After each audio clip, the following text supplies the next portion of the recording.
Hello guys, kung maalala niyo po 'to yung in-upload ko pong aming, kitten po na itim. Ito po, kumakain pa po siya diyan, inalagaan ko pa po 'yan ng pamos kasi po, ayaw magpa-daddy ng nanay, halos wala ng gatas, ta's yung goat's milk, hindi naman niya gano'n kagusto. Tinry ko pong pakainin ng bangos pero tuluyan po siyang nanghina at, yun nga po kinabukasan ng mga tanghali, yun po nagdibing po ako ng aming alaga. Ito po yung, mahirap pagka namatayan ka po ng alaga. Parang ang tagal din mag-sink in sa isip mo kung ano ba yung nagawa mong mali, kung ano ba dapat na ginawa mo para mas mapabuti siya. Pero gano'n po ata talaga, pagka ano, kasi nag-research din po ako about po sa inbreed na mga kitten. Ah, yung iba po kasi sa inbreed po, talagang mahihina yung katawan. Kaya po ang ginagawa ko po sa mga ano ko po, mga pusa, kasi po yung iba pong pusa ko magkakapamilya, mga anak, tas tatay magkakasama. Eh, ang hirap po kasi minsan po hindi mo malaman kung kailan po sila mag-i-hit, magkakasama sila sa loob ng bahay. Kaya minsan hindi mo maiwasan na mabubuntis ng nanay yung anak o kaya yung ano, basta inbreed. Kaya po ang ginawa ko na lang po, pinakapon ko po lahat ng male para po hindi na po ako umabot sa punto na may inbreeding. Kasi po ayun din po yung napapansin ko, pagka inbreeding, ang hihina po ng resistensya. May mga nabubuhay din naman po pero may mga namamatay din. At ayan po pala yung tatay po nun 'no, ayan po.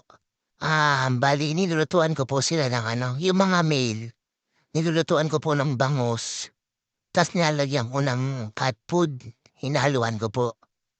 Kasi po, may nagkaka-UTI po sila, Ayan po, parang hindi ko po alam yung sasabihin ko sa sobrang parang shocking din po kasi yung nangyari.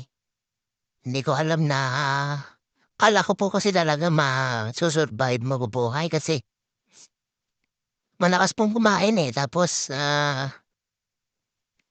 nakikipagharutan pa siya sa ibang pusa. Tapos magulat na lang ako, biglang nanghina, tapos ayun na nga po namatay. Marami pa po akong i-upload na iba pang mga video about pusa-pusa kasi marami po kaming alagang pusa, Ayan, katulad po niyan, pinapakain ko po yung mga male. Kasi yung mga female, iba rin po yung pagkain nila.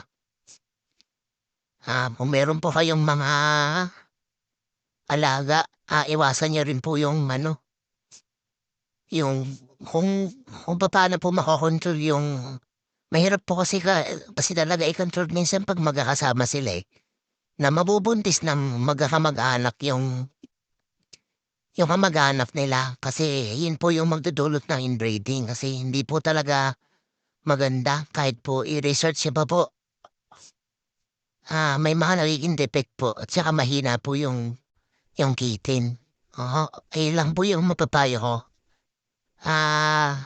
Salamat po sa pagsubaybay niyo. Nakakalungkot man tanggapin, pero kailangan na mag-move on tapos siyempre i-improve pa kung papaano yung mas mapapaganda yung pag-aalaga sa ating mga alagang pusa na part na ng ating, pamilya, hindi po ba?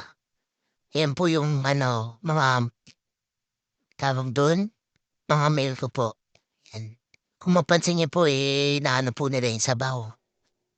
Maganda po yun sa kanila kasi yung mga male po talagang madaling magka-UTI. Oo. Sige po, salamat po sa